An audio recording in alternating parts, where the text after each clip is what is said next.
critic, Mr. Huxley, 27 years ago wrote Brave New World, a novel that predicted that someday the entire world would live under a frightful dictatorship. Today, Mr. Huxley says that his fictional world of horror is probably just around the corner for all of us. 1932. And his brother, Sir Julian Huxley, was an evolutionary biologist, eugenicist, and internationalist. In 1959, he received a special award of the Lasker Foundation in the category Planned Parenthood, World Population. Huxley was a prominent member of the British Eugenics Society, and he was president from 1959 to 1962. In 1957, Julian Huxley coined the term transhumanism for the view that humans should better themselves through science and technology, possibly including eugenics, but also importantly the improvement of the social environment. Geneticist Julian Huxley said that since eugenicists had founded the environmental and conservationist movements, these movements should be used as vehicles in forming a world government. He helped to create the World Wildlife Fund with Bilderberg founder Prince Bernhard and Prince Philip of Great Britain.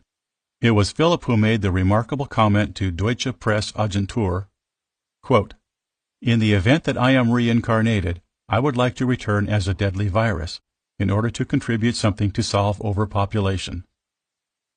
Philip, the Duke of Edinburgh, is a Bilderberg member, a Freemason, and a former director of the World Wildlife Fund. Huxley's brother, Aldous, lectured at Berkeley in 1962 and admitted that his iconic book, Brave New World, was not based on fiction, but on the research and planning that actually was underway. The book paints a gloomy picture of a future society in which entire populations are genetically engineered test tube humans, and the greatest insult would be, "Who was your mother?" In his lecture, Aldous Huxley added, quote, "The scientific dictatorships of the future, and I think there are going to be scientific dictatorships in many parts of the world, will be probably a good deal nearer to the Brave New World pattern than to the 1984 pattern, not because of any humanitarian qualms in the scientific dictators, but simply because the Brave New World pattern is probably a good deal more efficient than the other. If you can get people to consent to the state of affairs in which they are living, the state of servitude, the state of being, it seems to me the nature of the ultimate revolution with which we are now faced is precisely this, that we are in process of developing a whole series of techniques which will enable the controlling oligarchy, who have always existed and presumably always will exist, to get people actually to love their servitude. These methods combine methods of terror with methods of acceptance. There are various other methods that one can think of. There is, for example, the pharmacological method. You can imagine a euphoric which would make people thoroughly happy even in the most abominable circumstances. These things are possible. Mr. Huxley, right off the bat, let me ask you this. As you see it, who and what are the enemies of freedom here in the United States? Well, I don't think you can say who in the United States. I don't think there are any sinister persons deliberately trying to rob people of their freedom. But I do think, first of all, that there are a number of impersonal forces which are pushing in the direction of less and less freedom. And I also think that there are a number of technological devices which anybody who wishes to use can use to accelerate this process of going away from freedom, of imposing control. Well, what are these forces and these devices, Mr. Huxley? Is not exceedingly important in the United States at the present time, though very important in other countries. This is the force which in general terms can be called overpopulation, the mounting pressure of population pressing upon existing resources. Well, why should overpopulation work to diminish our freedoms? Well, in a number of ways. I mean, the experts in the field, like Harrison Brown, for example, pointed out that in the underdeveloped countries, actually the standard of living is at present falling, that people have less to eat and less goods per capita than they had 50 years ago. And as the position of these countries, the economic position, becomes more and more precarious, Obviously, the central government has to take over more and more responsibility for keeping the ship of state on an even keel. And then, of course, you're likely to get social unrest under such conditions, with again an intervention of the central government. So that I think one sees here a pattern which seems to be pushing very strongly towards a totalitarian regime. And unfortunately, as in all these underdeveloped countries, the only highly organized political party is the Communist Party, it looks rather as though they will be the heirs to this unfortunate process. And speaking of environmentalism and overpopulation, Jacques Cousteau had this to say. In November 1991, Jacques Cousteau wrote in the UNESCO Courier, quote, "In order to stabilize world population, we must eliminate 350,000 people per day. It is a horrible thing to say, but it's just as bad not to say it." And there's also Dr. Eric Pianka. A chilling viewpoint on the eugenics movement came from Dr. Eric Pianka of the University of Texas Biology Department, who recently received a Texas Academy of Science Award. He took advantage of the occasion to say in his speech that the AIDS epidemic was no good because it was too slow. He instead praised the Ebola virus because it would kill 90% of the world's population much more quickly. For this mad opinion, Pianka received a sustained standing ovation from the audience, which contained many other scientists. Pianka also praised China as the leading world superpower, quote, "because they have a police state and they are able to force people to stop reproducing." Why would the Earth be better off if 90% of us were dead?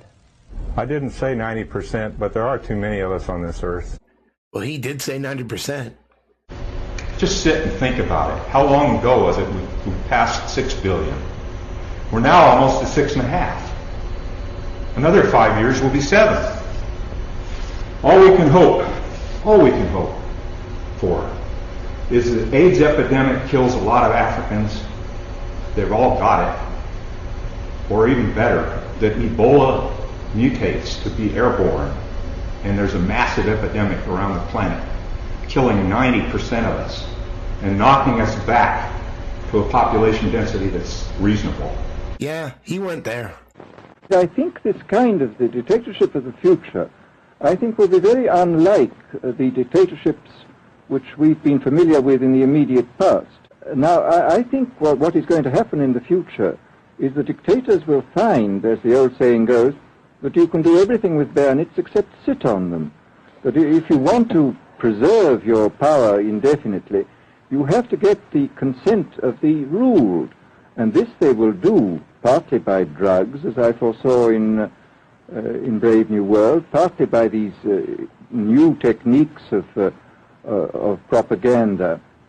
They will do it by bypassing the sort of rational side of man and appealing to his subconscious and his deeper emotions and his physiology even, and so making him actually love his slavery. I mean, I think this is the danger, that actually people may be in some ways happy under the new regime, but they will be happy in a situation where they oughtn't to be happy. What he's saying is exactly what Edward Bernays was saying. If one can design propaganda or psychological operations that bypass the conscious and rational faculties of the individual, targeting instead suppressed emotions and hidden desires, it is possible to move people to adopt beliefs and behaviors without them being aware of the underlying motivations leading them on. Men are largely actuated by motives which they conceal from themselves. It is evident that the successful propagandist must understand the true motives and not be content to accept the reasons which men give for what they do. They become highly susceptible to psychological operations designed to target suppressed or unconscious desires and emotions. In modern day, there appear to be forces operating through the mainstream media and popular culture which are attempting to increase the individual's proclivity to engage in certain types of group identification, namely identifications that divided the population into conflicting groups. This phenomenon has potentially dire consequences for both the stability and freedom of a society, as it allows those in power to institute the age-old tactic of divide, and conquer. The danger, it seems to me, in a democracy is this. I mean, what does a democracy depend on? A democracy depends on the individual voter making an intelligent and rational choice for what he regards as his enlightened self-interest in any given circumstance. But what these people are doing, I mean, what both for their particular purposes, for selling goods, and the dictatorial propagandists are doing, is to try to bypass the rational side of man and to appeal directly to these unconscious forces below the surface, so that you are, in a way, making nonsense of the whole democratic procedure, which is based on conscious choice on rational ground. They've been fucking with our minds for years, and he who owns the media owns the world's perception. But it doesn't mean it's